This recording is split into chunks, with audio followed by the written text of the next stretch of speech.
Muli na namang nabiktima ng mga body shamers si Miss International 2016 Kylie Versosa. Pero ang aktres agad namang bumuelta sa mga pamimintas ng netizen sa kanyang pangangatawan. Ang mga detalye tutukan sa Showbiz Report na ito. Hindi pinalagpas ng aktres at dating beauty queen na si Kylie Versosa ang panginsulto ng netizen sa kanyang pangangatawan. Sa isang Get Ready With Me video na in-upload ni Kylie, OOTD nito ang isang diamond bikini top na tinerohan ng cargo pants at white boots para sa dinaluhang Revolve Festival sa California. Ang video na ito, pinutakte ng body shaming comments mula sa netizens. May nagsabing hindi na raw magandang tignan ang pagkapayat ng aktres. Mayroon pang humirit na nasobrahan na raw ito at mukhang hindi na raw healthy. At may nagkomento pang too dry at mas maganda pa raw yung dating Kylie.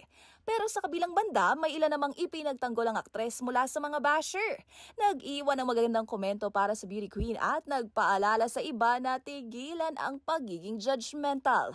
Ang aktres nagpasalamat naman sa isang netizen na nakiusap na leave Kylie alone. Pagtitiyak ni Kylie, I'm perfectly happy and healthy. Kumakain daw siya ng masustansya at inaalagaan ang kalusugan. Nakakalungkot niyang maraming Pilipino ang mahilig manghusga ng kapwa. Sa huli, pinayuhan pa nito ang mga naturang netizen na mas pagtuunan na lang daw ng mga ito ang kanilang sarili and to be kind to one another. Taong 2016 nang masungkit ni Kylie Versosa ang corona bilang Miss International.